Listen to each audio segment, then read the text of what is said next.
Hola queridos amigos, bienvenidos a esta nueva emisión de Diálogo de CGTN en español. Les saluda Jia Jiabin desde Beijing. A medida que el desarrollo de la pandemia de COVID-19 en Europa parece haber llegado a un punto de inflexión, algunos países europeos como España están relajando sucesivamente y de forma gradual las medidas preventivas de acuerdo a las distintas etapas y regiones, para así recuperar parcialmente la economía. Pero todas las acciones deben realizarse bajo la condición primaria, que es la de prevenir un nuevo brote de COVID-19. En América Latina, a pesar de lo grave de la epidemia, los países de esa región también deben enfrentar a un dilema: continuar con las estrictas medidas de cuarentena o reanudar las actividades económicas. Nos encontramos en una situación difícil donde, además de las dificultades evidentes, también surgen algunas voces u opiniones que rompen la armonía. Unirse y reforzar la cooperación o criticar y echarse la culpa. Esto no debería ser una cuestión, sin embargo, se ha convertido en un problema existente que no puede ser ignorado. En este programa nos centramos en las últimas novedades sobre la COVID-19 en Europa y América Latina y en los temas relativos a esto. En el estudio nos acompaña Edgar Cueva, reportero de CGTN. Hola Edgar, es un placer invitarle a nuestro programa. Hola, encantado de estar aquí. Y sí, pues hoy vamos a hablar de en qué fase se encuentra la pandemia en diferentes partes del mundo, cómo se está afrontando esa recuperación y qué nuevos desafíos nos traerá esta situación, ¿no? Sí, bueno, también en primer lugar nos centramos primero en América Latina, donde el punto de inflexión de la pandemia aún no ha llegado, pero muchos países se enfrentan a un dilema: seguir con las medidas preventivas o reanudar la economía. A continuación vamos a realizar una conexión en vivo con el señor Andy Froles, periodista de Internacional de Argentina. Hola Andy, es un placer invitarle a nuestro espacio. ¿Qué tal? Muy buenas noches, un placer para mí estar aquí con ustedes. No, es nuestro placer. Bueno, vamos a entrar en tema. La curva económica sigue en aumento actualmente en América Latina. Los países como Brasil, Perú, Chile todavía se encuentran en su momento difícil. Pues Argentina, la situación es relativamente mejor, ¿no? Pero quería saber, actualmente, ¿qué tan lejos estamos de un punto de inflexión y cuáles son las principales dificultades que enfrentan los países latinoamericanos? Bueno, lamentablemente estamos todavía lejos de ese punto de inflexión. Algunos países en el vasto territorio que representa América Latina aún no han entrado ni siquiera en lo que se conoce como el pico, el punto de mayor cantidad de contagios diarios. Sin embargo, si uno tuviera que definir los principales problemas a los que hay que hacer frente en esta región, tienen que ver, por un lado, con la infraestructura sanitaria y por otro lado también con lo que representa el trabajo informal. En América Latina se calcula un porcentaje muy superior al 50% en lo que respecta a trabajo no registrado. Esto implica que mucha gente no tiene quizás las ayudas que están dando algunos estados al no estar registrada como trabajador, y por otro lado también muchos, y estamos hablando de millones de personas, lamentablemente se ganan el pan día a día, y si no salen a trabajar, si no está permitido salir durante la cuarentena, lo cual es lógico, no pueden acceder a su fuente regular de ingresos a través del trabajo, por lo cual hay dos problemas muy importantes a enfrentar en la región, y uno es, como decía al principio, la infraestructura sanitaria, que en muchos casos es deficiente o incompleta, y por otro lado la cuestión económica, cómo hacer para llegar, en caso de que haya una decisión del Estado de poder ayudar y de querer ayudar a la ciudadanía que se queda sin su fuente de ingreso, cómo hacerlo para llegar incluso a esas personas que no se encuentran registradas en el sistema económico. Sí, claro, pues por eso yo creo que para muchos países de América Latina que se ven afectadas por la epidemia existe un dilema ahora: seguir intensificando las medidas preventivas o reanudar la economía lo antes posible. Pues entonces, para usted, según su observación, ¿cuáles son las principales actitudes de los gobiernos frente a este dilema y cómo debemos afrontar este dilema? Bien, es un dilema que se plantea en gran parte de los países de América Latina, pero sin embargo, en mi opinión, quizás es un dilema que puede sortearse claramente por el lado de la salud.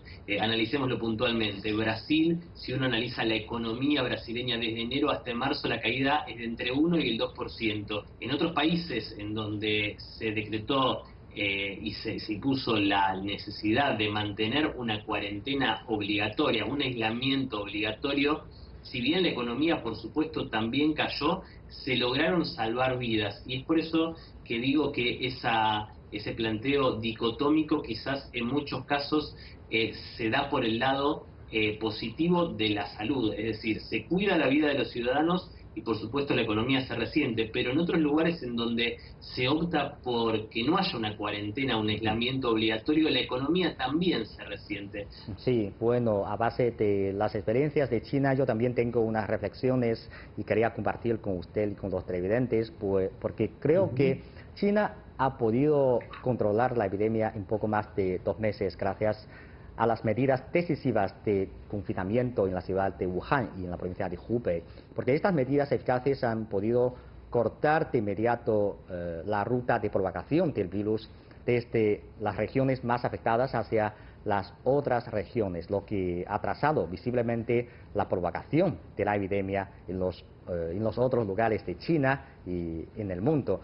Estas medidas de cuarentena y el rastreo estricto de la ruta de contagio son las dos medidas de suma importancia por las que China ha podido bajar rápidamente el número de crecimiento diario de los casos afirmados. Así que realmente en China tenemos un consenso, es que hay que tomar medidas decisivas para controlar primero el contagio lo rápido posible y luego reanudar poco a poco la economía. En este proceso, claro, no se puede aliviar la alerta para prevenir un nuevo brote de la epidemia. Claro, siempre controlar la epidemia es de suma importancia. No sé, ahí en América Latina, ¿cómo ven las experiencias de China? Y a su juicio, ¿hay algunas experiencias acumuladas que merecen ser tomadas como referencia? Exactamente, totalmente de acuerdo con lo que usted planteaba, porque es importante resaltar los logros que ha obtenido China en materia de cuidado de su población a través de la cuarentena. Desde un momento temprano en el surgimiento de casos, tal como lo hizo China, y en países en donde ese aislamiento se hizo efectivo, también como hizo China, los números de fallecidos son realmente mucho menores en comparación con los casos que tenemos aquí en América Latina de países que no aplicaron esa cuarentena. Es una experiencia que creo que es muy importante resaltar y que sobre todo tiene varios factores claves. Por un lado, se han evaluado la utilización de aplicaciones o mini programas como los programas que se utilizan en China a través de la aplicación WeChat. Se han seguido muy de cerca en gobiernos de América Latina y muchos países han lanzado sus versiones de programas en donde las personas que tienen que ir a trabajar, por ejemplo, que tienen el permiso para salir a trabajar porque tienen una actividad esencial, tienen que utilizar esa aplicación en donde tienen que registrar por dónde estuvieron, con quiénes han tenido que trabajar, en qué horarios, para luego cruzar esos datos. Por otro lado, un punto esencial, el último pero no por eso menos importante, tiene que ver con los testeos. Se han realizado testeos rápidos y testeos en lugares claves, por ejemplo, en estaciones de tren en donde aleatoriamente y de manera anónima se han realizado testeos. ¿Para qué? Para conocer si el virus está circulando. Insisto, la realidad en América Latina es muy dispar porque se trata de muchos países y realmente de muchos kilómetros y de gobiernos totalmente distintos en cuanto a la aproximación a la pandemia. Pero lo que sí es posible afirmar, a pesar de esa diversidad, es que China ha mostrado un camino en donde, a pesar de haber tenido que informar sobre este nuevo coronavirus y de tener que lidiar con los casos de un virus que en ese momento no se conocía mucho más, han logrado aislarlo de una manera exitosa y vuelto al trabajo en gran parte de la población, en gran parte de las ciudades. Por eso creo que en América Latina también se mira como un ejemplo esa capacidad de aislar el virus que ha tenido China. aunque China ha podido controlar la epidemia en un periodo relativamente corto, pero somos conscientes de que ningún país puede estar seguro por sí solo si la epidemia no está controlada a escala global. En este momento difícil, las cooperaciones y las ayudas mutuas son muy valiosas. Por eso, en los últimos meses, China ha proporcionado mucha asistencia humanitaria global, la de mayor magnitud en la historia. Aquí, por ejemplo, tengo algunas cifras. Hasta el día 24 de mayo, el país asiático había ofrecido asistencia de emergencia a casi 150 países y 4 organizaciones internacionales en todo el mundo.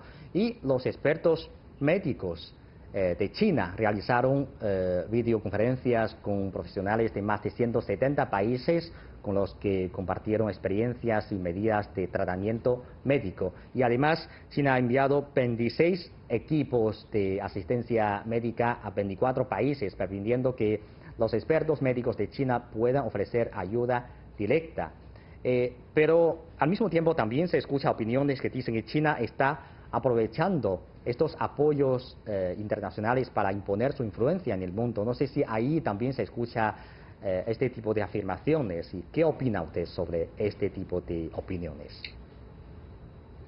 Lamentablemente esas informaciones también han circulado aquí, opiniones que según mi criterio no tienen ningún tipo de basamento en la realidad. Ha sido ayuda bien intencionada que tiene que ver con ayuda médica que ha llegado para utilizarse según el criterio de cada gobierno que la ha recibido. En ese sentido, realmente creo que ha sido un ejemplo y se ha mostrado el carácter solidario también para con los diferentes estados, el poder brindar, en el caso puntual de algunos países, hasta 52.000 kits de reactivos para que se identifique a aquellos pacientes que tienen COVID-19 y se pueda proceder.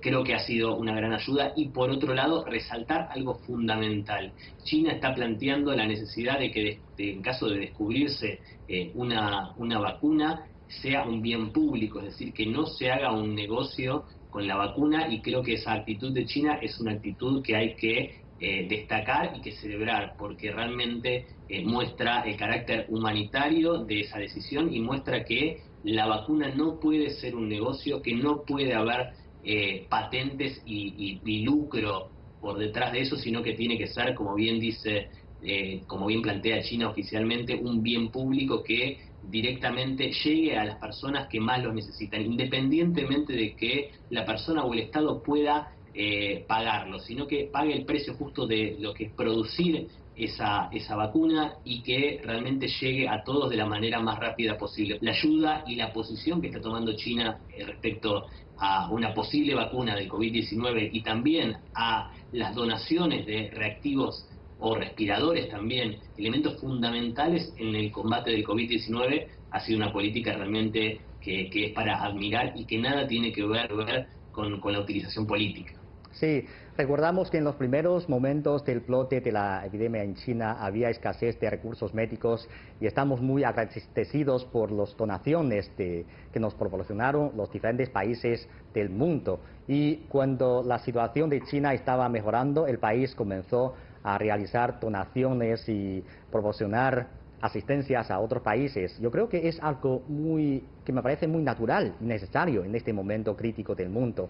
Y en estos momentos necesitamos más que nunca las respuestas científicas y la cooperación. Bueno, Andy, muchas gracias. Gracias por su tiempo y gracias por su participación a nuestro programa. Gracias. Gracias a ustedes por la invitación. Muchas gracias. Bueno, ahora vamos a continuar haciendo conexiones a distancia, pero esta vez con el señor Pablo Copari, periodista de TV Pública de Argentina. Hola, Pablo, es un placer invitarle a nuestro espacio. Hola, ¿qué tal? ¿Cómo está Roberto? Hola a toda la televidencia china. Es un placer para mí charlar con ustedes en este momento. No, es nuestro placer. Bueno, cuéntenos un poco sobre la actual situación en América Latina. Parece que la situación todavía no ha llegado a un punto de inflexión, ¿verdad? Sí, seguramente creo que en Argentina estamos lejos de ese punto de inflexión. Si bien el confinamiento arrancó de manera temprana, porque arrancamos el 16 de marzo de manera no obligatoria y el 20 de marzo de manera obligatoria, Argentina tiene un sistema de salud público y otro privado, y un Ministerio de Salud que se creó a partir de la presidencia de Alberto Fernández. A partir de eso, el ministro de Salud, Ginés González García, todas las mañanas y todas las noches da un parte diario en el cual informa la situación. Si bien los casos están en aumento, todavía no llegamos a la famosa curva que empiece a bajar. Entonces, hay dos posiciones. Por un lado, hace mucho que estamos confinados, hace mucho que estamos en cuarentena, pero por el otro, el momento en que agarra la gente más cansada es el momento en el cual empiezan a subir los picos de contagio, porque se empezaron a hacer más cantidad de test, empezaron a llegar muchísimas más personas que estaban afuera. Yo creo que vamos a tardar un montón de tiempo en dimensionar, por ejemplo, las consecuencias que va a tener la pandemia. Obvio que la gente tiene miedo, porque es algo desconocido, pero la prioridad absoluta del gobierno argentino es cuidar la salud. Y eso es muy importante y te da, como ciudadano, fuera del periodista, como ciudadano, te da una tranquilidad total. Sí, bueno, en este momento yo creo que la cooperación es de suma importancia, cooperación en diferentes países, intercambio de experiencia entre diferentes países. En cuanto a la cooperación entre China y América Latina, un momento que es un poco difícil, ¿no?, para todo el mundo, ¿qué sugerencia tiene o cree que debemos fortalecer la cooperación? Argentina tuvo algo a favor en todo esto, en toda la pandemia, algo a favor, que fue la particularidad de poder ver a otros países qué hicieron con las cuarentenas y cuáles son las cosas que funcionaron. En el caso de China, Argentina y China vienen teniendo relaciones hace más de 40 años, en lo económico, en lo cultural, en lo político. En este caso también, por suerte, Argentina miró hacia Asia y no miró hacia el norte. Mirar las políticas que tomó, por ejemplo, Estados Unidos, en comparación con las políticas que tomó de China, Argentina miró hacia Asia, miró hacia China, y por suerte la cooperación entre ambos países es importante. La aerolínea de bandera, Aerolíneas Argentinas, que es la aerolínea que está viajando a China para poder hacer vuelos sanitarios en los cuales se traen insumos para poder abastecer a los hospitales públicos, para poder abastecer a los trabajadores de la salud que dan ese esfuerzo cotidiano por sacar adelante al pueblo. Creo que están trabajando muy mancomunados. Creo que hay una relación muy fuerte, tanto de la embajada argentina en China como la embajada china en Argentina. Creo que la política de Alberto Fernández y todo su gobierno es pro mirar hacia China, y eso es importante. Si ponemos en algo histórico todo esto, más allá de la salud, venimos trabajando juntos en materia espacial, con una estación espacial en Neuquén juntos, venimos trabajando en materia de agroexportación, con granos que se exportan a China. Bueno, este es un momento también para ampliar esas cooperaciones. En las buenas, viste, como dice el refrán, en las buenas siempre juntos y en las malas mucho más. Sí, bueno, la última pregunta, porque actualmente en el mundo también hay unas opiniones que piensan que China debe asumir la responsabilidad por la pandemia del COVID-19, o China debe hacer indemnizaciones, o incluso algunos dicen que el virus proviene de China, así que China tiene que como responsabilizar por todo esto. ¿Qué opina usted sobre estas afirmaciones? Yo creo que es parte de la infodemia que existe, ¿no? La cantidad de noticias o la cantidad de intereses. A ver, en Argentina está pasando algo. Tuvimos el periodo de miedo extremo en el cual las miradas opuestas, ya sea políticas o económicas, no iban en contra de las decisiones que el gobierno tomaba. Y ahora llegamos a un punto en el cual parece que todo lo que hace el gobierno argentino está mal. Bueno, yo creo que con China pasa lo mismo. Llegó al punto en el cual mirábamos a ver qué pasaba en China, Y ahora realmente los que no tienen intereses políticos, que van alineados a China, están empezando a tirar la pelota, como decimos en Argentina, para un lado o para otro. Yo no creo que China haya hecho esto al pueblo, a su pueblo. Me parece una mentira, me parece una fake news, me parece algo que usan algunos para poder perjudicar tanto institucionalmente como políticamente, como también económicamente y además socialmente, que eso también es una de las cosas importantes. Bueno, Pablo, muchas gracias por su participación y gracias por su comentario. Muchas gracias. No, gracias a ustedes. Bueno, ahora vamos a fijarnos en la situación de España y voy a continuar hablando sobre la situación de Europa y de España con mi colega Edgar Cueva, periodista de CGTN. Bueno, sabemos que el 4 de mayo España inició su plan de desescalada en el que se plantearon 4 etapas. Entonces, hasta ahora, ¿cómo va este proceso? ¿Cuál es el resultado? Bueno, sí, pues efectivamente España se suma al resto de países europeos en este proceso de desescalada y bueno, pues es imperante porque queremos reactivar la economía y queremos que los comercios minoristas, el sector del ocio, del turismo empiece a funcionar y también dar más ánimos a la gente, ¿no? Entonces, como tú bien decías, se establecen 4 fases de desescalada. Cada una de esas fases va permitiendo mayores libertades, mayor tiempo de apertura de los comercios y menos restricciones. Y es importante señalar que estas fases se realizan siempre atendiendo a criterios sanitarios, es decir, no se hacen de forma inconsciente ni con prisa, porque precisamente la desescalada en España está siendo de las más seguras, de las más lentas, y esperamos que hasta finales de junio pues se vaya manteniendo esto, siempre atendiendo a que haya un número bajo de casos confirmados, suficientes camas en los hospitales, suficientes suministros médicos y no es igual en todas las regiones y en todos los territorios, ¿no? Poco a poco vamos volviendo a esa actividad económica y es muy importante porque necesitamos aliviar el problema del desempleo. Necesitamos dar salida a todas estas pequeñas y medianas empresas para que puedan tener actividad económica. Y entonces, de momento, los resultados están siendo buenos, el ánimo de la gente también está mejorando, porque después de todo el tiempo de confinamiento, pues también estos, cada persona lo sufre, ¿no? en sus propias carnes y la paciencia se agota y los ánimos bajan. Entonces, ir entrando en una mediana normalidad pues también ayuda mucho. Y luego los mercados han respondido muy bien también al anuncio de desescalada en Europa. Baja la prima de riesgo, suben las bolsas, se revaloriza el euro.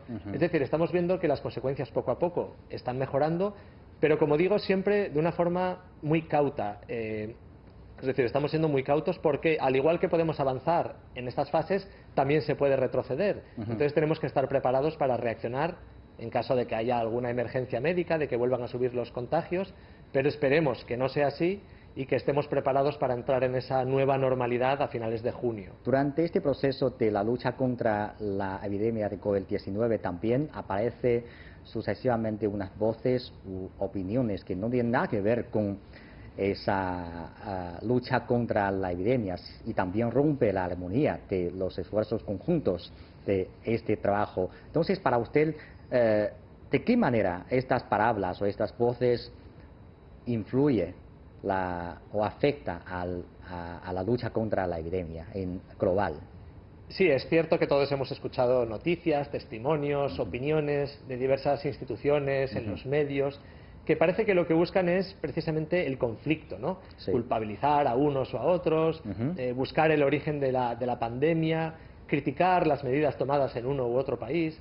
Y yo creo que esto tiene un efecto negativo porque lo que hace es desviar la atención de lo verdaderamente importante, que es que salgamos todos adelante y cooperemos para vencer solucionar esta situación lo antes posible, ¿no? Es cierto que es importante investigar cuál es el origen de la pandemia, evidentemente, porque esto nos ayuda a avanzar en las investigaciones. Pero creo que tiene que hacerse siempre desde un punto de vista constructivo y no buscando culpabilizar o, sobre todo, buscando utilizar estos argumentos como arma política, ¿no? Es como usarlos como una excusa. Creo que igualmente importante es los casos que hemos visto donde se ha negado la evidencia científica. Algunos países al principio quisieron tomar una actitud pues muy personal de obviar la evidencia de las medidas de confinamiento y de todas estas cosas que estaban funcionando, y yo creo que las consecuencias de esto pues no han sido demasiado positivas. Ha habido pérdidas económicas, pérdidas de vida. Entonces, negar la evidencia científica también es una cosa negativa, yo diría. Sí. Y luego, pues tenemos que evitar las noticias falsas, todos los bulos que aparecen por Internet, Sí. las teorías conspiratorias. Ahora mucha gente tiene mucho tiempo, pasa mucho tiempo mirando las noticias en Noticias Internet. falsas, sí. Y las noticias falsas, sobre todo, pues de cara a tratamientos que no están basados en la ciencia, la pseudociencia, las teorías conspiratorias. Pues como digo, eso desvía la atención de lo verdaderamente importante. Sí. Ya habrá tiempo para... Yo no diría buscar responsabilidades, porque no creo que se trate de eso. Se trata de hacer una evaluación de cómo hemos reaccionado ante esta pandemia, qué se ha hecho bien, qué se podía haber hecho mejor. Creo que cada país, cada organización puede hacer una evaluación personal, pero ahora mismo lo que prima, evidentemente, es trabajar en coordinación, en conjunto, y avanzar para poder salir adelante pues todos lo antes posible, ¿no? Todavía estamos en el proceso de la lucha contra la epidemia. No sabemos hasta cuándo vamos a terminar este proceso. En Europa la situación está mejorando y en América Latina todavía necesita más tiempo, pero seguro que vamos a recibir el punto de inflexión en un futuro no muy lejano. Y yo creo que en este momento no es muy temprano. Pensamos un poco sobre la era de post-pandemia. Sí. Entonces, para usted, ¿de qué manera esta experiencia o esta crisis va a afectar la era de post-pandemia? ¿Cuáles serán los principales desafíos que vamos a enfrentar en un futuro no muy lejano? Pues yo creo que es hacer un poco un resumen de lo que hemos estado hablando, ¿no? Lo principal es reforzar los sistemas sanitarios, asegurarnos de que tenemos suficientes equipos. Muchos países ya están creando reservas estratégicas de suministros médicos, de equipos de protección. España, por ejemplo, es uno de ellos, lo aprobó hace poco. Y yo creo que esto es importante. También valorar el trabajo de los trabajadores sanitarios, el personal médico. Y no solo ellos, sino los trabajadores que se han demostrado que son esenciales para mantener las cadenas de suministro, ¿no? Desde los transportistas, los trabajadores de los supermercados, las fuerzas de seguridad. Bueno, pues tenemos que valorar y reconocer el trabajo de todos estos trabajadores. Luego, como decía, pues garantizar el empleo y garantizar la seguridad social de los sectores que están en mayor riesgo de exclusión social o de caer en la pobreza, ¿no? También tenemos que reforzar nuestros sistemas de prestaciones o facilitar los créditos a las empresas para que no se siga perdiendo empleo en el futuro. Como decía, también la cooperación entre países, y los países pues colaboraron de una forma muy constructiva. Pues creo que ante una crisis de esta magnitud de nivel global también tenemos que seguir esos ejemplos. Y luego, pues otro reto que yo veo que va a ser decisivo es cómo vamos a afrontar la nueva normalidad, ¿no? Lo que se denomina nueva normalidad. Es decir, cómo vamos a desplazarnos en estos próximos años, cómo van a ser los viajes en avión, cómo van a ser las medidas de seguridad, también atender a las necesidades de los sectores, el sector educativo, por ejemplo, cómo vamos a dar clase a nuestros hijos, ¿no? Va a haber menos alumnos por aula, se van a utilizar la educación a distancia en algunos casos, vamos a mejorar la capacidad de conexión de todo el mundo dentro de un país. Y lo mismo con el trabajo, ¿no? Los entornos de trabajo. ¿Cómo vamos a afrontar esta nueva normalidad mientras no se elimine la amenaza del virus? Pues se va a fomentar el teletrabajo, vamos a condicionar nuestros espacios de trabajo para que se puedan mantener las distancias de seguridad. Todo esto van a ser retos a los que nos vamos a enfrentar, pero bueno, pues lo importante es mantenernos sanos, mantenernos seguros y que la economía no esté parada durante tanto tiempo, ¿no? Sí, claro. Yo creo que en el futuro la vida va a cambiar poco a poco debido a esta crisis. Bueno, muchas gracias. Gracias por los comentarios. Un placer estar aquí. Muchas gracias. Bueno, así concluimos esta emisión de Diálogo. Muchas gracias por sintonizarnos y les invitamos a continuar disfrutando de los programas de CGTN en español. Hasta la próxima edición.